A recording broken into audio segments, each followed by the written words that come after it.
Amandine s'attela avec Paul à vivre sa relation à fond.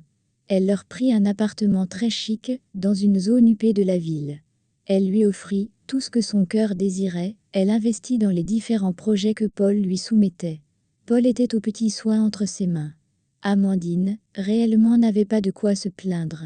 Lui aussi s'arrangeait pour qu'elle se sente bien dans la relation.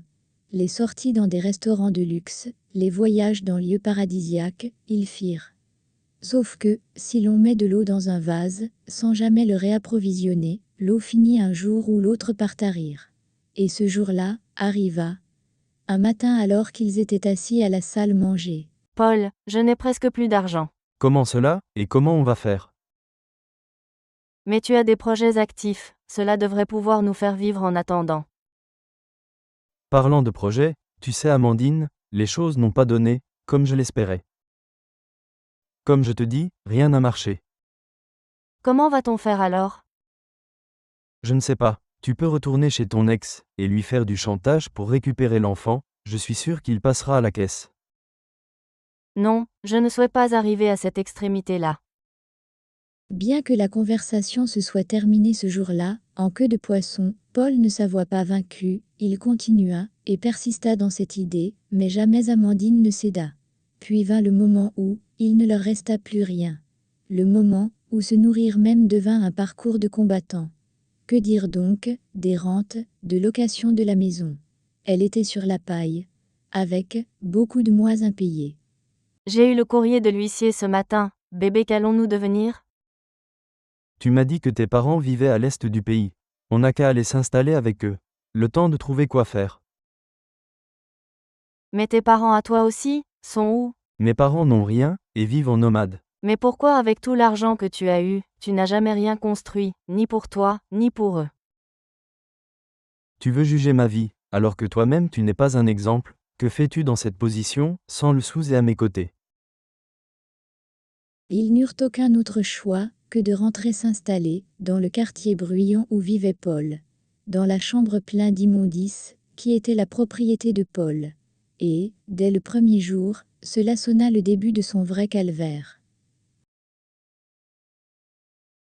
Paul, où vas-tu, en me laissant seul ici? J'ai un rendez-vous important. Toi aussi, cherche tes rendez-vous importants et sors. Il était déjà parti, sans même un regard en arrière. Il passait la nuit à l'extérieur, et ne rentrait que le lendemain en pleine journée. Et le cela chaque soir. Il ne revenait que se changer, puis il partait. Amandine croyait que ce n'était que temporaire. Elle voulait penser qu'il était en train de chercher voie et moyen pour renflouer les caisses du ménage. Elle savait qu'il lui devait bien cela. Elle resta, dans la chambre, des jours et des jours. Puis un après-midi, il rentra avec une petite fille, il la lui présenta comme sa fille, lui demandant d'en prendre soin. Plus comme un ordre qu'une demande. Comment tu peux me demander de faire ça? Tu es quoi pour que je ne te le demande pas? Je t'ai dit tu t'en occupes.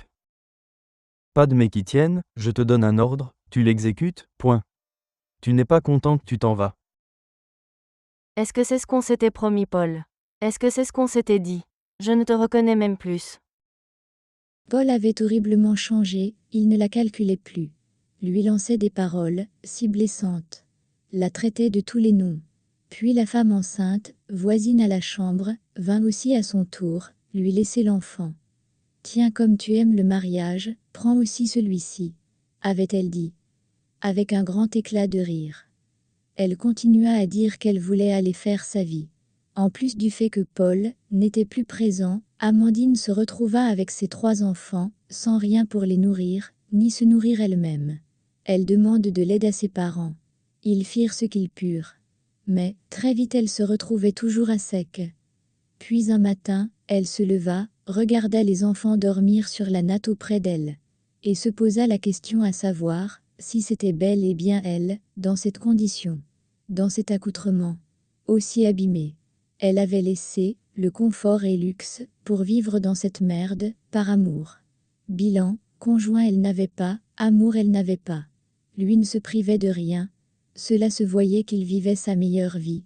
Le pire dedans, elle avait refusé d'accorder de l'intérêt à sa propre progéniture, pour à la fin devenir nounou de quelqu'un d'autre, qui ne lui donnait rien, même pas le plus petit respect. Chaque mère l'appelait pour lui donner des consignes. Paul estimait n'avoir plus aucun compte à lui rendre. Amandine sentait qu'elle s'était perdue. L'amour l'avait égarée. Elle savait que comme Paul, elle aussi devait se sauver. Elle avait le choix entre retourner chez ses parents, ou retourner dans son foyer, demander pardon. Bertin l'aimait tellement qu'elle savait qu'il ne l'abandonnerait pas. Question, moyens et aisance, le choix était vite fait. Amandine se leva donc le lendemain, appela les différentes mères d'enfants pour leur demander de venir les chercher. Dès que ce fut fait, elle prit la route de son foyer, sans aucun bagage, ni sac. Elle n'avait plus rien de valeur en sa possession, tout avait été vendu, pour survivre. À la fin de son récit, elle regarda Bertin qui s'était assis près d'elle. La peine se lisait sur son visage. « Je n'imagine même pas ce que tu as vécu. J'ai beaucoup de peine pour toi. Tu sais que tu seras toujours la bienvenue ici », avait-il dit le cœur lourd, très triste pour elle.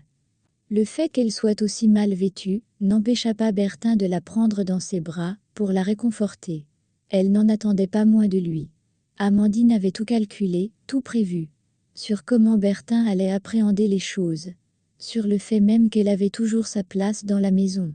Mais c'était sans compter sur Chloé, qui elle sut, lui faire payer le montant exact de sa facture. Si vous êtes arrivé jusqu'ici, et que vous avez aimé, n'hésitez pas de me le faire savoir en commentaire, ou à me lâcher un pouce bleu. Au cas où vous êtes nouveau, abonnez-vous pour ne pas rater les prochaines publications. Merci.